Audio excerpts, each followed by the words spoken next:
We're live. Welcome everyone to this new episode of the Electrek Podcast. I'm Fred Lambert, your host, and I'm joined by Seth Winchow. How are you, Seth? I'm good. All right, another great day of week, I should say, of news. Let's start at what I think was the biggest news this week in terms of long-term implication for Tesla, and maybe even for the market as a whole. Tesla acquired a new company, a company known for manufacturing ultracapacitors, which is interesting on its own. But when we looked into it a little bit more, it looks like that might not be the main reason the company, even though it's their main business, making ultracapacitors.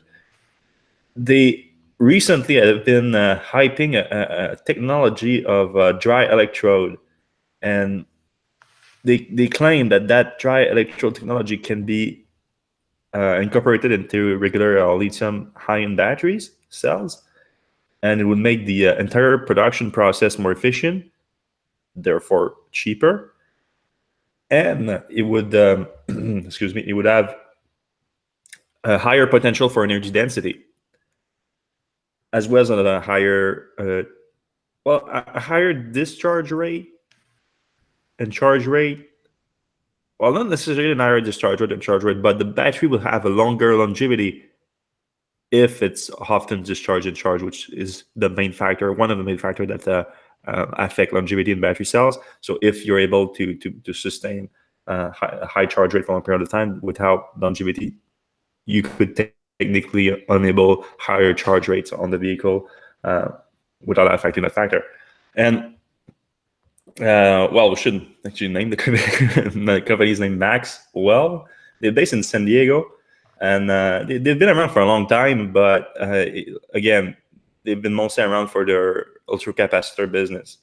And Tesla acquired them for an all-stock transaction, which is mean that they're just going to issue more stocks and give them to Maxwell for their own company stock, which it was a publicly traded company, and they were trading around $3 per share, but Tesla offered them $4.75 per share. So it's a big premium on the market price of the company, and that's part of the reason why we think that the dry electrode is really what Tesla was targeting, because the market value of the company was more related to their current existing business of investors. The dry electrode wasn't yet something that contributed to their finances. It was they just developed it, and so it tells me that Tesla sees a lot of potential in that technology, which is why they acquired the company for a premium.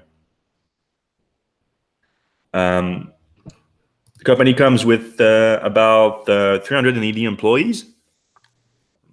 Some of them having to do with the production of the ultracapacitors, but a lot of researchers too.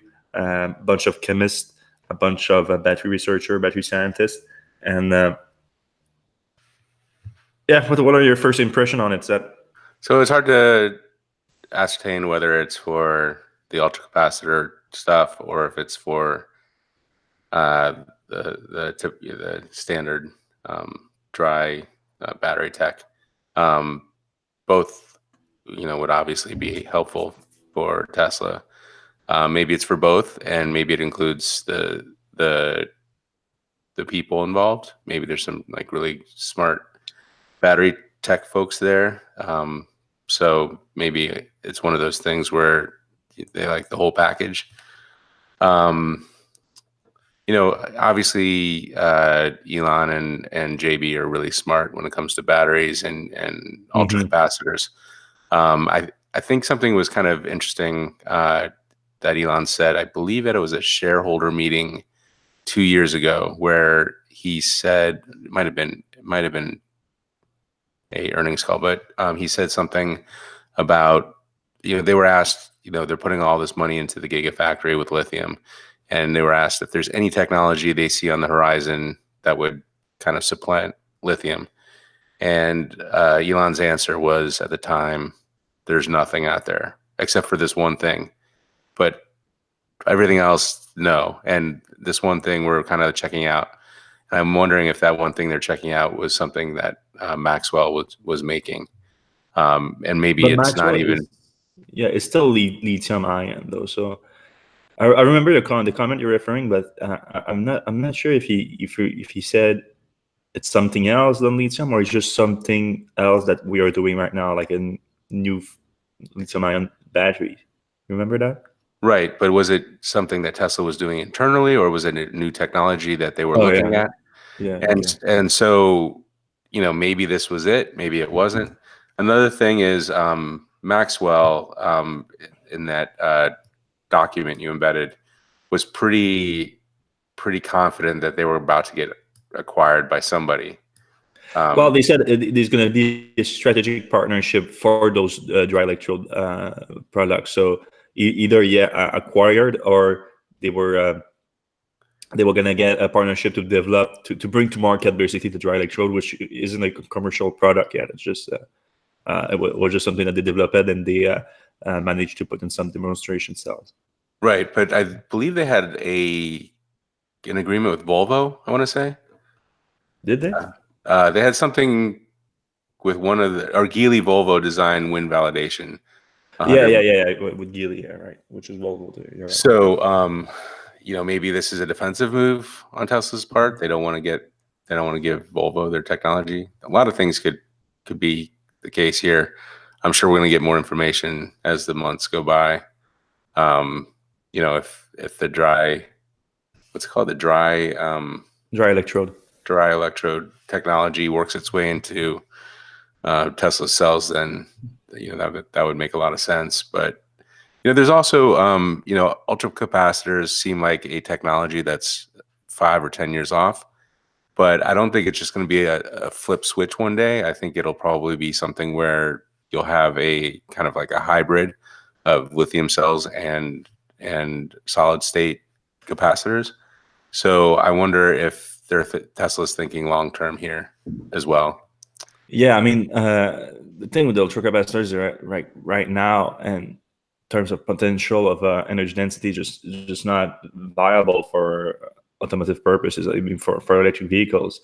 But some people have a good point. And actually, the point is also made by Maxwell directly in their investor presentation about grid applications, which Tesla is already very much involved in. Which we're talking about energy storage, stationary energy storage. They don't have a high energy density. So at first glance, you're like, oh, well, but you don't need high energy density for storage. You just need a lot of capacity. It doesn't need to be necessarily very dense. But what ultracapacitors are good at is very quick discharge. That they're very good at. And then I start thinking about what Tesla said about the Supercharger V3, that they're going to be able to not only reduce capital expenditures with the deployment of V3, but also operational expenditures. And the both combined doesn't make much sense. I mean, you can see how Tesla can reduce operational expenditure by adding like Powerpacks to each of the stations and reducing the demand charges. But then that's a lot of capital expenditures to deploy to Powerpack. Maybe they developed a system for ultracapacitors to which could be cheaper to deploy in smaller quantities, but they could do a big difference for like a quick, just to shave the very peak of the demand charges just for a few seconds or a minute or whatever. Yeah, I mean that's the only way I can even imagine that statement making sense, because like clearly they're going to have some new technology. So theoretically, if they put out a battery or a capacitor bank that has enough quantity to shave off the demand charges, then maybe the costs go down enough that they more than break even on the whole installation. I guess. I mean, I can't even imagine another scenario there. So, and that's twisting words a little bit, but yeah, it'll be interesting to see what happens there. Yeah, it's definitely a very interesting acquisition, and Tesla doesn't do that many of those acquisitions. I mean, it was Grumman that was interesting in the manufacturing front. Perbix also manufacturing front. So there's not they didn't really acquire a lot of technology companies. I mean, they recently apparently acquired some transportation company like to actually transport their cars, but a pure technology company that's very interesting. Yep, I agree. We'll keep an eye out in the coming months on how Maxwell ends up being integrated into Tesla's business. But we also published found a paper from Maxwell about the dry electrode that we posted to Electrek, so you can check that out, where they actually release some data about the demonstration cells that they have. They show the discharge rate of the cells. They show also the longevity of the cells. It's pretty interesting where they show that it keeps about capacity over around 1,500 cycles, close to 1,500 cycles, which you could technically extrapolate to basically 30 years of battery pack use for a vehicle, which is very good. And after that 30 years, you still have 90%, so you're not done yet. So that's very fun. And the degradation really flattens out after that 1,500 too. So it takes another 1,000 to get to lose another 5% or so, which is nice. And in terms of energy density, they are claiming that right now they are achieving over 300 watt hour in the cells. And we estimate that Tesla is around 260 to 70 per cell. So just that alone, it's a good 12% improvement. But they see a potential for up to 500 watt hour per kilograms, which would be like a 90% improvement basically on what Tesla has right now. We use a timeline for that because right now they're saying they just over 300 somehow. But I sort of have a feeling that might be something they would need for like a Tesla Semi or something like that to work. And we know that the battery pack in Tesla Semi has to be huge, and there's of course a weight limitation for the Tesla Semi because you want to optimize the weight of your load and not the weight of the tractor. So yeah, a ton of good stuff for sure. Another big news that came out this week for Tesla is the price reduction for the Model 3. So HAL version of the Model 3 got $1,100 price reduction, bringing the price down of the mid-range version to just $42,900. And Tesla sent us a statement about that, saying that I'm quoting, primarily that the price change is primarily as a result of ending the referral program, which costs far more than we realize.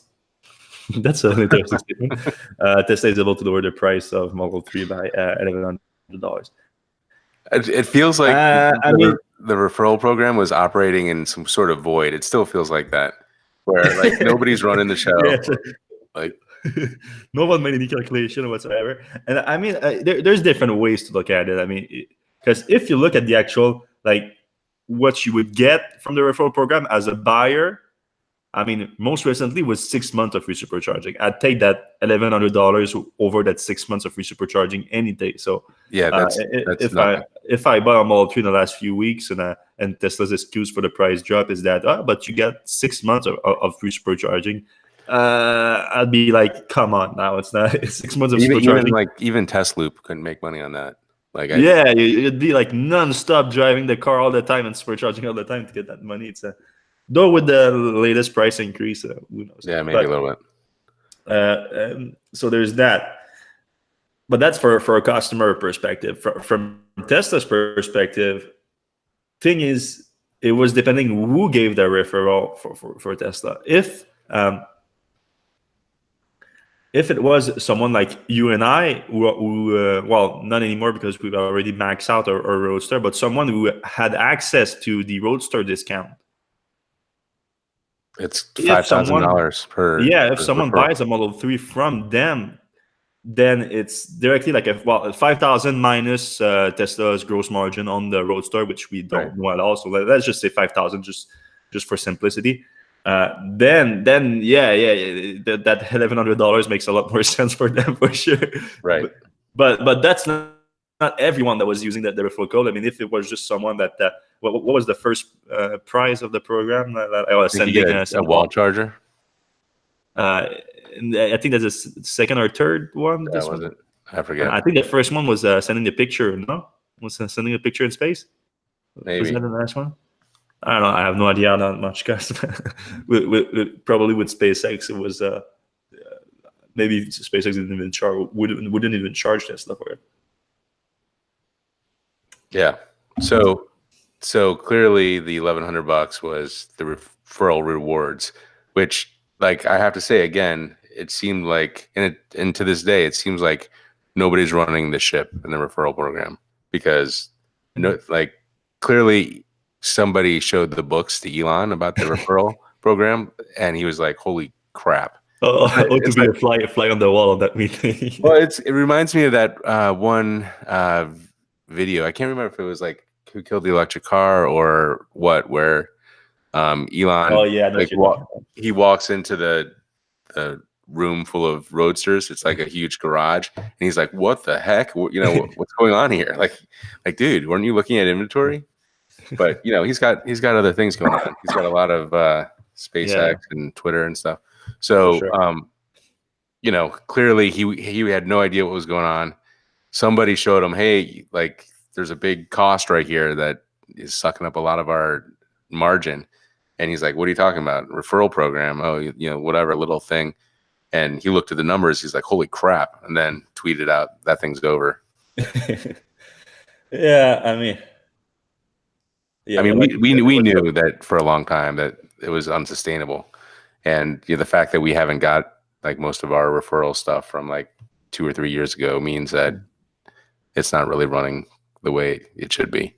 Yeah, it doesn't look like they've been putting a lot of effort into it, and you would have thought that instead of just canceling it, they just would have refreshed it with something that make more sense. Because even though we say that it costs a lot, if you look as a whole, and Ben Solens has a good video on that right now on his channel where he tried to compare the cost of the program to other costs of other companies, automakers' budget for advertising, and on a per revenue basis, the referral program was definitely very successful.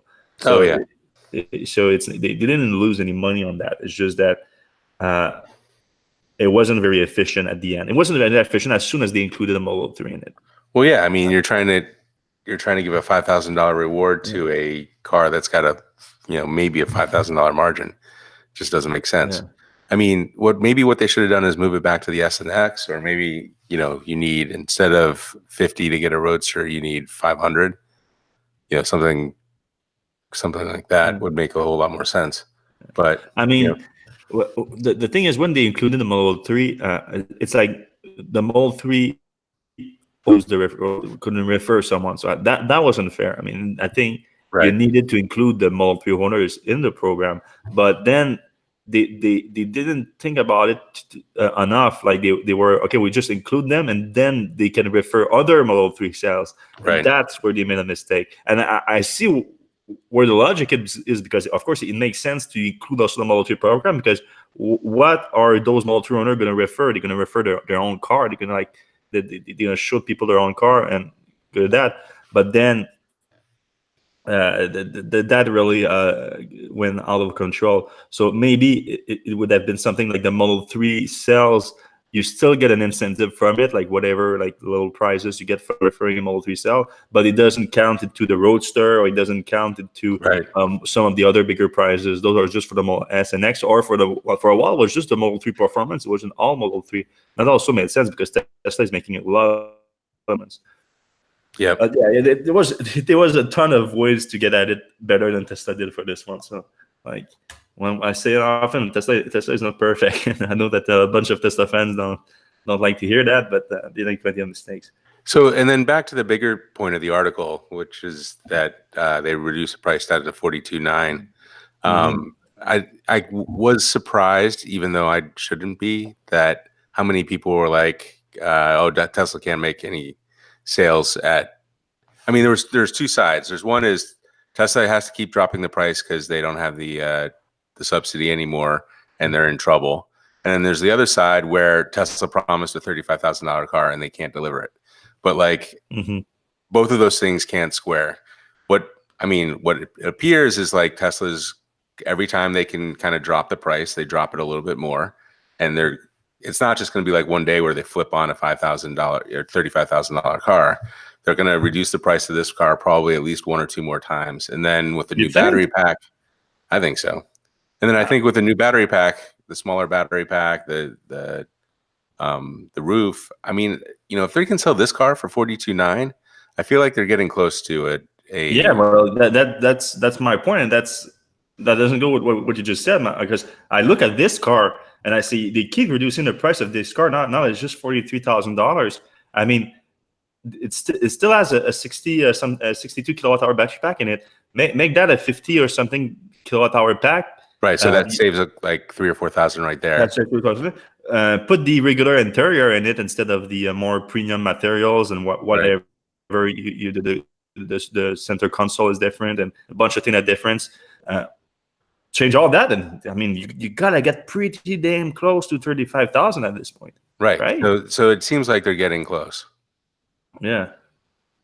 So I think Tesla needs to stop messing with their pricing structure and just focus on making that $35,000 car with the regular interior, and maybe with the regular interior, maybe don't release the $35,000 pack right away. Release the regular interior and bring that price down to $40,000, for example, or something like that, or whatever it's going to be. So I think the new battery pack is kind of the big question. Like because he mentioned, Elon mentioned that instead of just like pulling out every other battery or whatever, they're going to have an entirely new pack. And entirely new modules, I think, just the module is new. So that's kind of interesting in itself. Could be smaller. It's going to weigh less. If it weighs less, then theoretically the car will be more efficient. All kinds of things, things like that happen. Maybe it's not even 50. Maybe it's 45 kilowatt hour, and that gets them to 220 miles. I don't know. That'd be impressive as hell, though.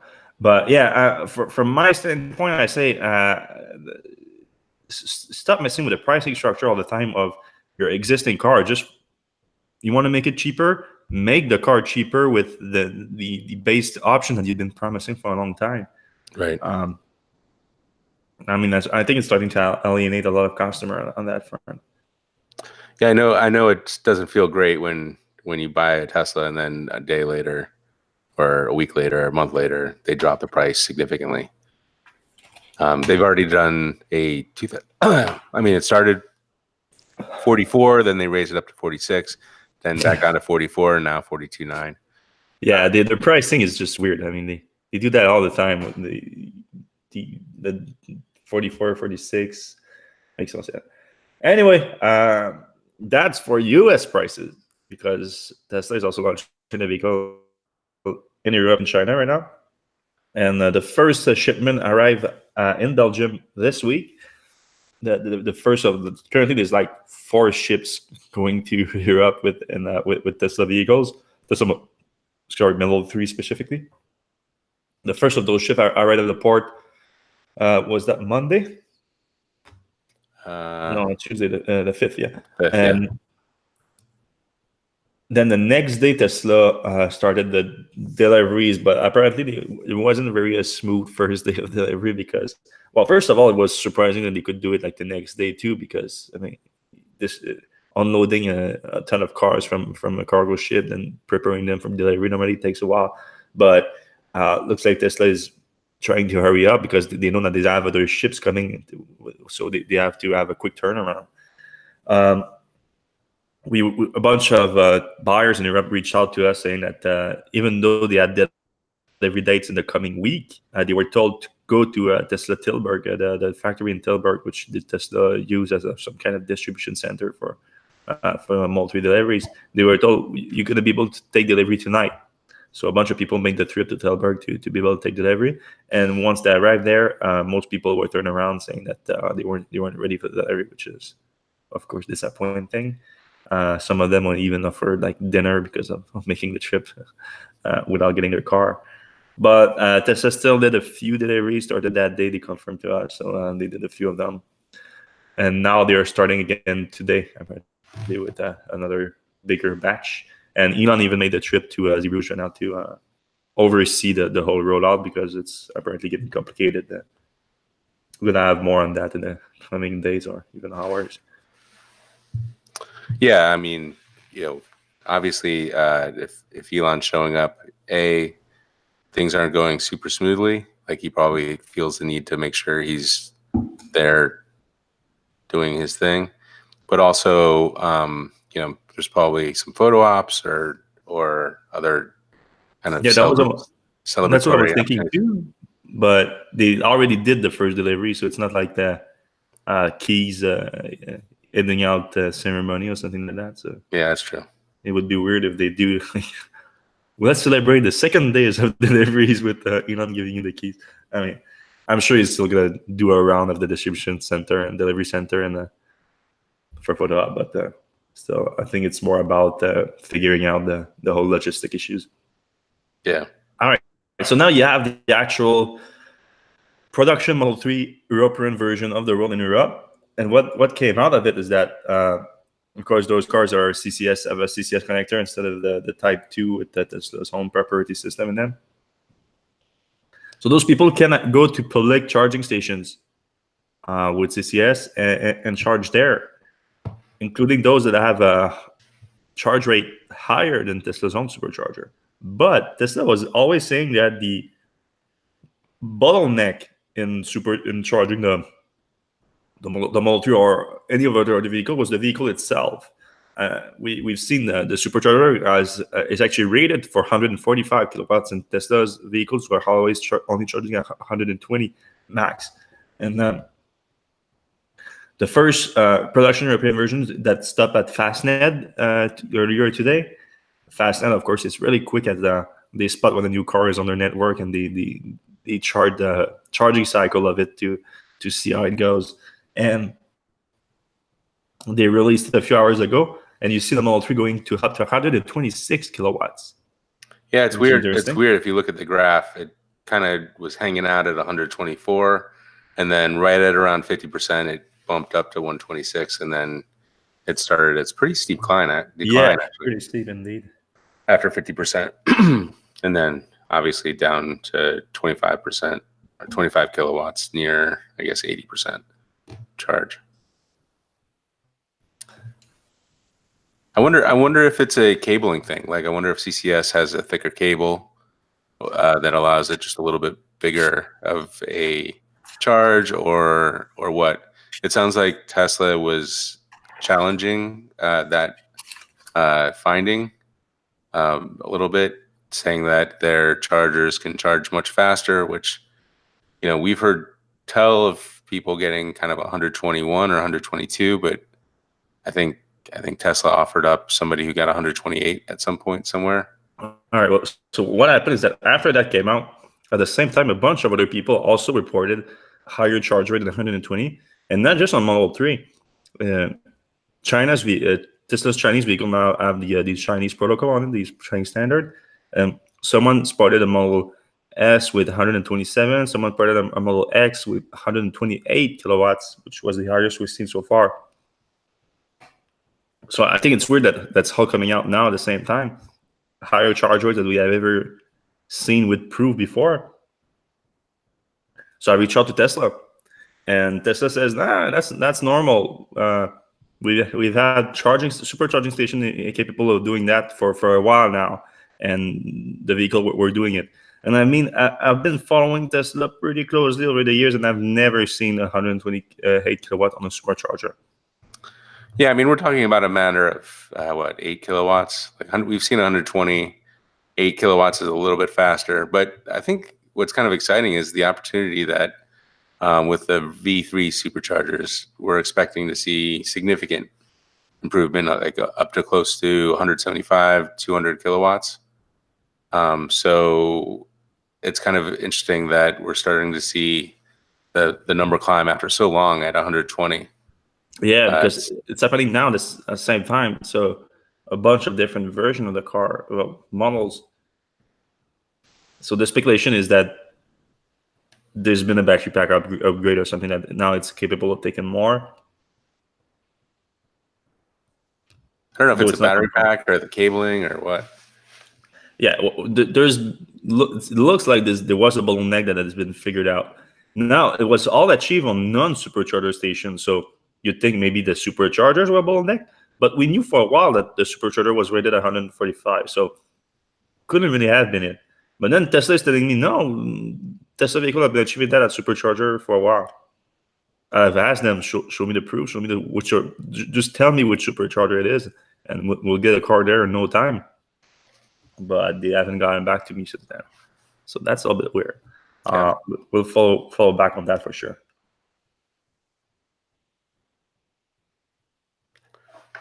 All right, what else we got here? Gigafactory 1, I just posted a quick report because we look into some job listing from Tesla. And there was an interesting one, job listing at Lathrop. Lathrop, how do you pronounce that? Lathrop? I think Electrek, yeah. Lathrop. So Tesla has been expanding Lathrop. They have a bunch of buildings there now, and they're just about to open a gigantic new one.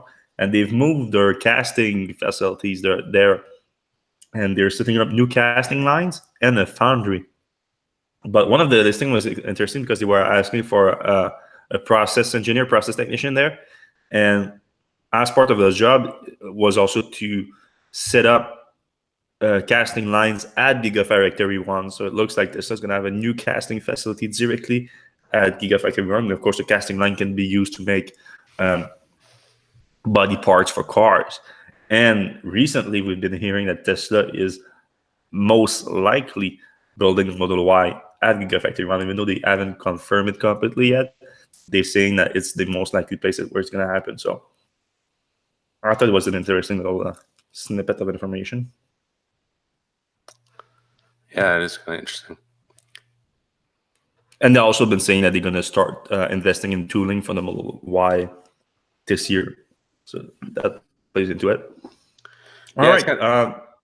Go ahead, Devin Martin. I was going to say, it's kind of nice looking at the Gigafactory. There's not a lot of space constraints. Like they could literally go in any direction, like almost a mile, and continue building out or putting in parking lots or whatever. And they're not really space constrained like they are in Fremont or pretty much anywhere else. So they must like the Gigafactory in that respect. Yeah, but also at the same time, weren't you thinking that should they need to, because they haven't expanded on that building, even though, like you said, they haven't expanded on it for like 2 years now. Do you think they're going to need to start building Model Y there? There's going to need some new section being brought up to house the Model Y. I would imagine. I don't know. I don't know how it works there. I mean, they could put up some tents. They're very creative in that respect. Mm-hmm. But looking at I'm just looking at the image on this story, and like that's the image that you took with your drone. Yeah, I mean, they could go a lot of different directions in building more space. They could set up a line on the left side or the right side of it, and they still probably wouldn't have any issues. I mean, they're putting solar panels on the roof, so there's the power thing. I'm sure they're going to have batteries. They're going to have their own. They have those big water tanks in the back. I think they've got a pretty good setup over there. Yeah. Still, we're going to be on the lookout for an expansion in the coming months because I think it's going to happen. Yeah. Moving on to Tesla opened an Amazon store. All right, this one was weird because we first found out about that store coming up, which we thought was interesting because Tesla, of course, has its own TeslaShop.com, and that's where they sell all their accessories and their merchandise. And it's not the most appreciated retail effort from Tesla. A lot of people have a lot of issues with it, with fulfillment, with deliveries, especially international deliveries. Tesla couldn't make it work very well for that. And so an Amazon store with Amazon taking care of the full fulfillment would be a welcome improvement. Now, what happened is that we reported on the new store launching when we found out about it, and a bunch of other publications reblogged our article, so it went viral really quick. Without linking, of course. Of course, because they just found it by their own without coincidence. And right after that, Tesla ended up shutting down the store. So started looking into why they shut it down and everything. I cannot go into the details about it, but apparently there was some confusion about like who approved of the start, like who let that happen and everything. So I thought maybe it was something to do with like Elon not knowing about it and like, oh, I don't want to get in bed with Bezos and something, because we know for a while that well, there was some kind of competitive edge between Elon and Jeff Bezos because of especially because of Blue Origin and SpaceX. Like Bezos threw some shade at SpaceX for like it Right. was pretty weird. I had forgotten about that. Yeah, because Blue Origin claimed that they beat SpaceX into making a reusable rocket because they shut up the rocket and made it land, but they just made it like a one quick jump to space and back. They didn't go to orbit and then land a booster that boosted a natural spacecraft to orbit, which is what SpaceX did. And it's of course the difference between an actual usable product and just like a nice demonstration to show investors and the public whatever. But then when SpaceX actually did it, Bezos went like, "Oh, welcome to the club of a reusable rocket" or something, which Elon didn't really like. And you can see why, really. Yeah. Anyway, so since then there's been some rumors that they don't like each other, but I think that those are unconfirmed. So we sort of thought of that when when the shop came offline, but it's been back online now for the past 2 days. So. A bunch of just merchandise. It just had power rolls and iPhone cases and stuff. But if it goes well, I see Tesla going to shift maybe more of their accessories, even their vehicle accessories and their charging accessories on Amazon, because Amazon is becoming a real hub for EV charging. They have a ton of them there. They even started a service where they use their happiness guarantee, the service with the electrician to install those stations and everything. So I think there's something there. Yeah, it's a good play for Amazon. Amazon's got this network of installers that do dishwashers and refrigerators and appliances and pretty much anything that they sell that can be installed. So by extension, they have those electricians that can just put in a high-powered either plug or high-powered line directly for a Tesla charger. So it makes a lot of sense. It's easy. Amazon takes care of the work.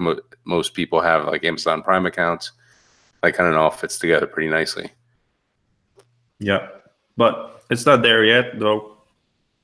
Hopefully, it is at some point, and selfishly too, because we get the commission when we refer to Amazon. A little bit, yeah. Yeah, they're not giving us roadsters. Yeah, it's not a full roadster, but it's still around your hands of months. Did you make any money off the original post? I didn't make as much money because they shut it down real quick, so it didn't make. And Tesla also probably left a lot of money on the table because, yeah, our post was pretty popular, but they shut down the post right away. But there was also like dozens of other websites that reblogged it, so I think they left a lot of money on the table on this one. Yeah, probably. All right, the Electrify America deal. So that's interesting because we touched on that a little bit earlier. Tesla reached a deal with Electrify America to deploy Powerpacks at 100 charging stations, Electrify America charging station. So Electrify America is starting to figure out that demand charges are killing them. So they want to reduce those demand charges and add energy storage at those stations. And they're going to use Tesla's battery pack apparently at over 100 stations. You have a 350 kilowatt hour capacity.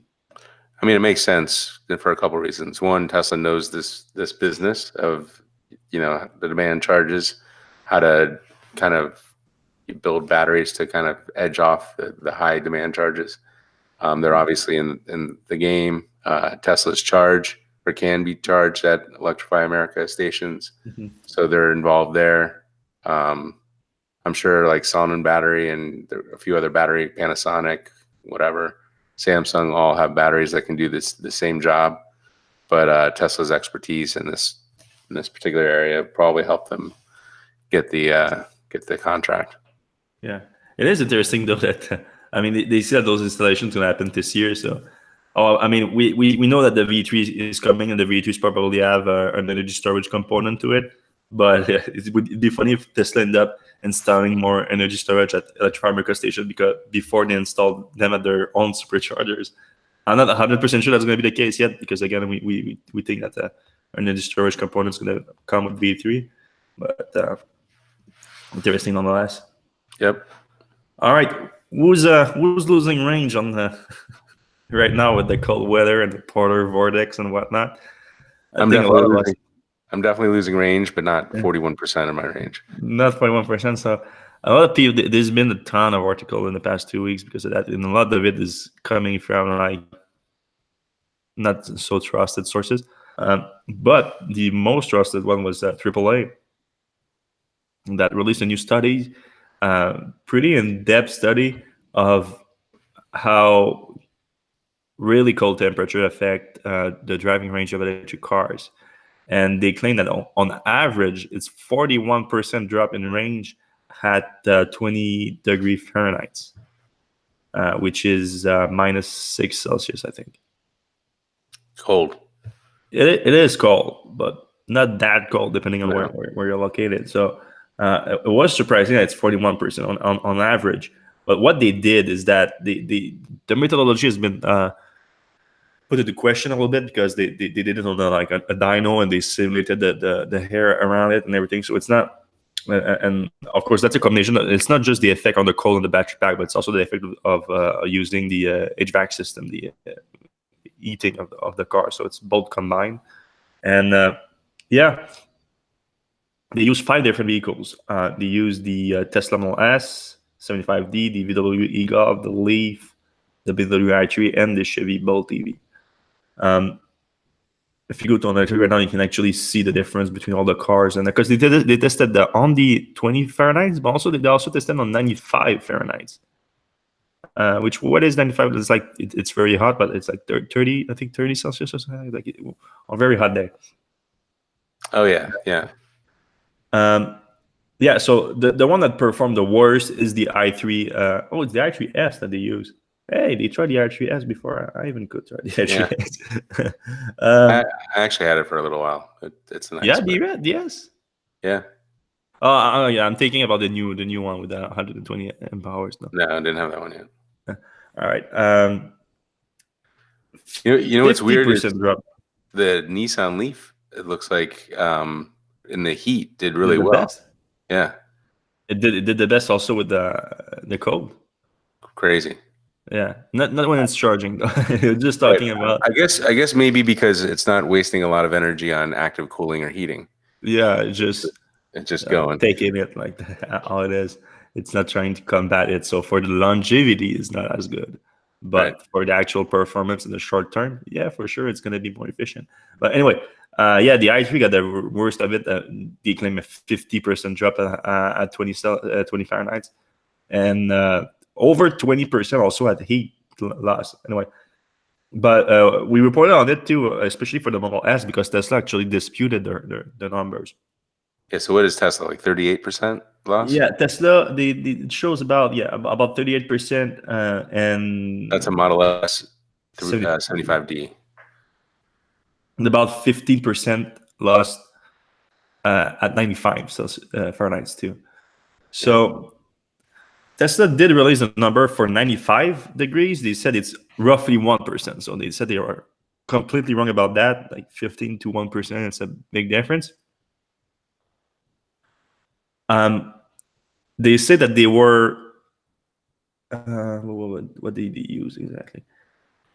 Wasn't anywhere near that percentage of degradation at 20 degrees. So they didn't release the actual data, but they said that from the real world data of their fleet, they can tell that it's not. Sorry, I'm losing my voice. Yeah, I'm a little sick right now. Yeah, it's nowhere near the what AAA has been claiming. I asked, give me the actual data. If you pull the data, like tell me what it is on average. Like, but they didn't want to. So. Okay, but from my own experience, and I tell you, you agree with your own experience too, Seth. I've never seen 40% at -6 degrees. At -20 Celsius, I've seen about 40% of range loss.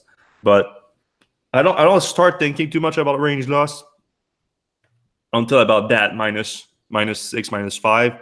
But in my head, it's closer to 20%, like not 38 or something like that. And then at -20, like for sure, you got to think about it a lot. I have the same experience where I don't even consider it until it's below actual freezing. I do drive to Vermont quite frequently, and it's often below freezing there. And it does, we do lose a lot of range, but it's always a factor of a bunch of things, including like, is it snowing? Is it raining? The roads, wind, like there's so many factors involved. Like, are we, like if I go up with just my boys, I'll have the weather, the interior at like 65 degrees or something. But if my wife's there, it's going to be like 72. So like those kind of things make huge difference.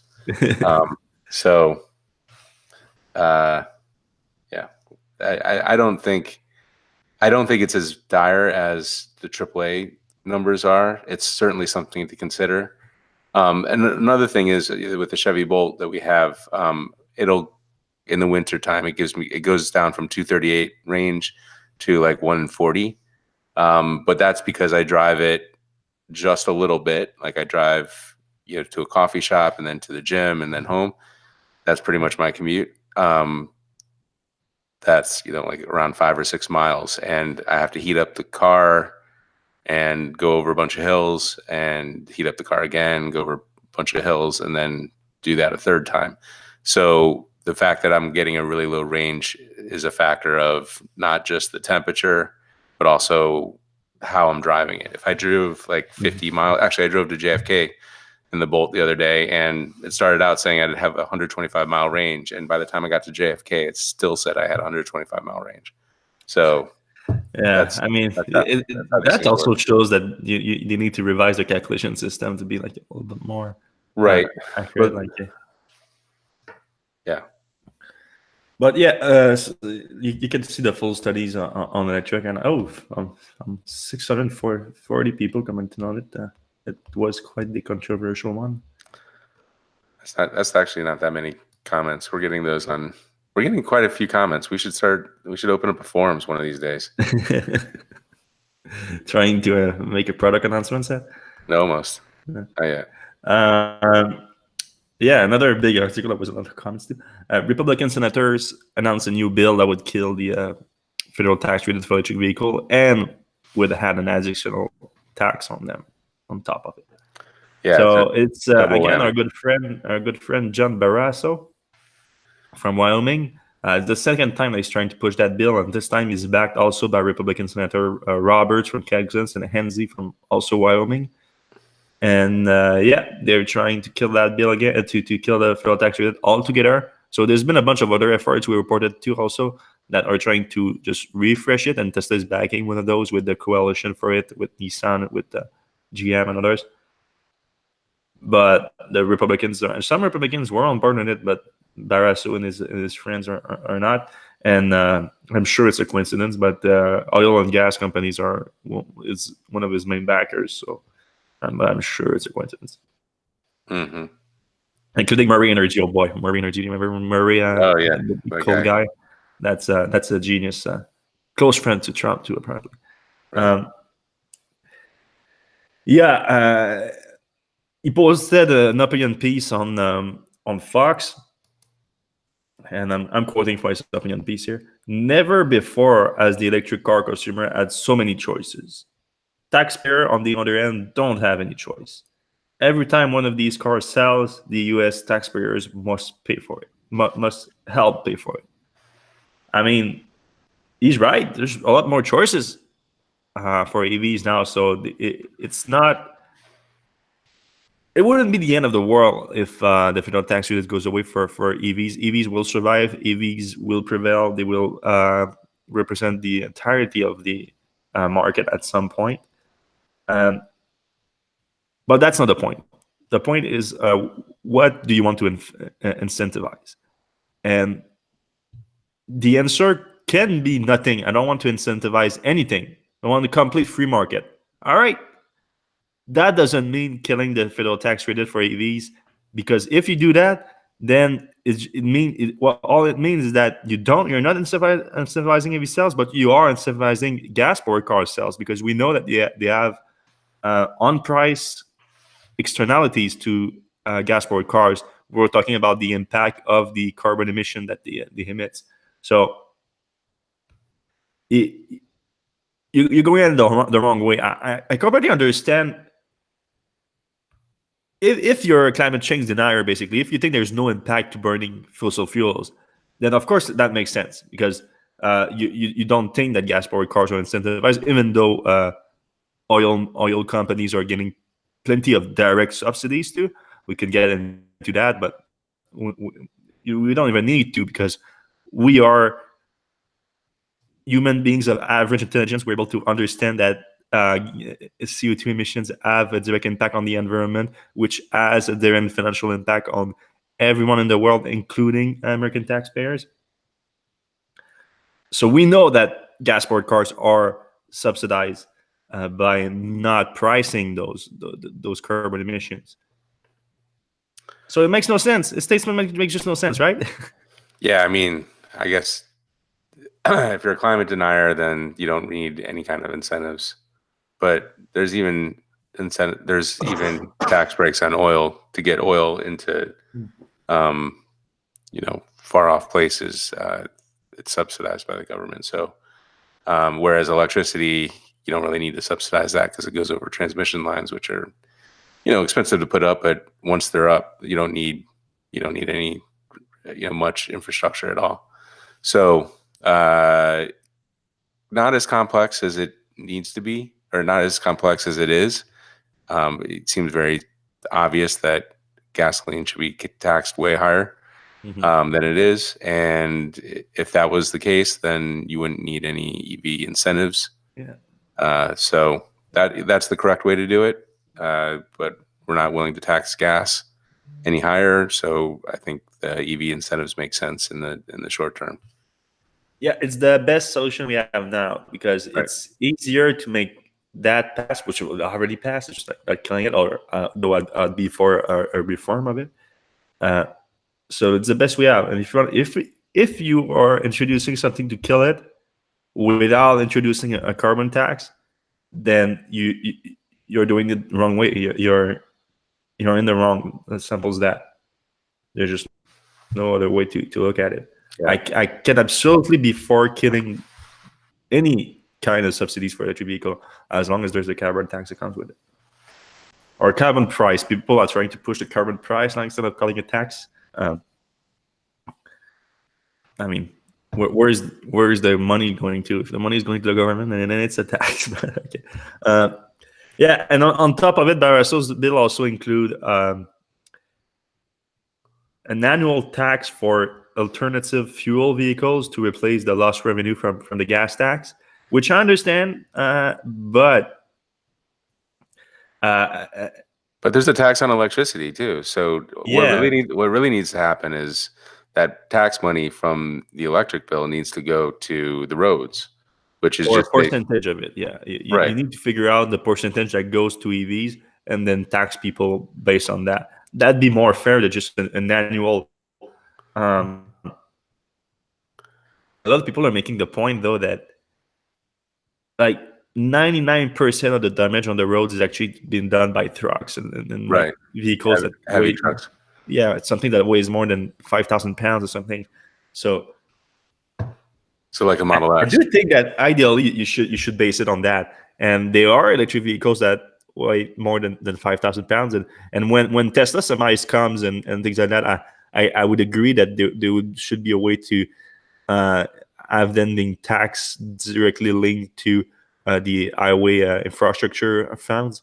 But and I think, like you said, that would be best done based on electricity. So like the mega charger, whatever they're called, maybe something like that you could calculate how much energy that used to charge a Tesla semi, and have a tax on that electricity specifically. But yeah, an annual tax on EVs like that, it just makes no sense at this point. Yep. All right, do we have something else? That, Volkswagen. yeah, Volkswagen. Volkswagen officially announced that they want other automakers to use the MEB platform. That's about it. I mean, it seems like a nice platform. It looks like every other EV platform. What do we know about the platform, really? Like, I don't know. I guess they're just throwing darts. I guess. Like, yeah, hey, I mean, we spent all this money building this thing. Maybe, use it, please. maybe Mazda. Mazda, that they don't have any kind of EV ambition, or Ford, Ford. I guess makes a lot of sense actually. Now that I think about it. And they're the one that's been rumored to. Well, they actually are officially looking into it. But I mean, the only thing that I would agree with on that front is that definitely investing a ton of money to bring the MB platform to mass volume production, like a lot of production. So that should reduce the overall price of the platform. So in that sense, if you're an automaker and you're looking at your vehicle programs now and the price don't make sense because you need to invest a ton in making the platform, then maybe, okay, you're going to look at Volkswagen and say, all right, I'm going to use your platform because you're able to make it for cheaper. But then you don't have your own all-electric vehicle platform. You're not an automaker anymore. You're like a buddy. You're just a marketing company. Yeah. Well, yeah, you're a brand. You're an automotive brand with some body parts production, and that's it. So I think that's insane because you cannot let Volkswagen own the entire electric car industry aside from like Tesla and whatever other company are actually investing in large scale production. There are not many of them. Volkswagen is certainly one of them. Yep. You want to talk about the Green Deal a little bit? Oh yeah. So this week on Monday and Tuesday, I was in San Francisco at Bloomberg New Energy Finance. It's a great show. There were quite a few EV companies, charging companies represented. Audi was there, and our friends that we worked with on the e-tron launch and a couple other interesting companies. Volkswagen was there, Porsche was there, although it was Porsche Finance, which doesn't really have anything to do with the car. And just the whole ecosystem, and even companies like Shell and Chevron were there with their, we're not that bad kind of stuff. But like sadly, I didn't really learn anything that I didn't know because I've been, knee deep in this stuff for so long. There was, some times where it was kind of good to hear people thinking like I do, and there was some alternative points which I don't think I was convinced of.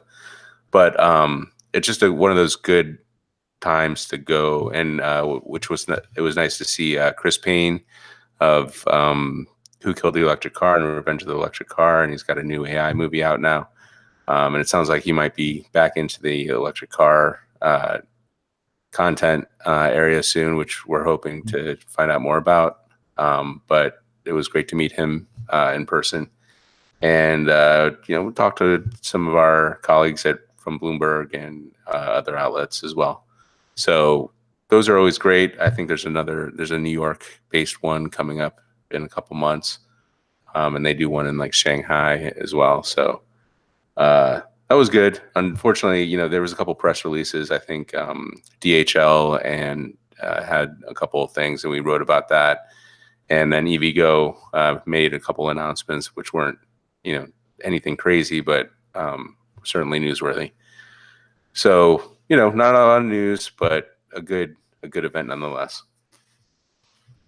Yeah, they have some good research. I just think they're not really aggressive enough in their prediction. But Bloomberg, what are the analyst group called? Bloomberg. It's New Energy Finance. New Energy Finance. Yeah. Yeah. They have some good research. I just think that they could be a little bit more aggressive in their projections. All right. Well, they do review it every year. But like I'm like 5 years ahead of them in my predictions. Yeah. In 5 years, they're gonna catch up to me. Yeah, that's pretty much it for us this week, guys. Thanks a lot for listening. Thanks a lot for watching. You can You can subscribe to YouTube to watch our videos live and see all our other YouTube content coming up, which we are trying to do more of. And you can also subscribe on iTunes on your podcast app. You can also leave a review on your podcast app if you like the podcast. That's helps a lot too. And yeah, we're gonna see you same place, same time next week, and hopefully my voice is gonna be a little better then. All right, ciao.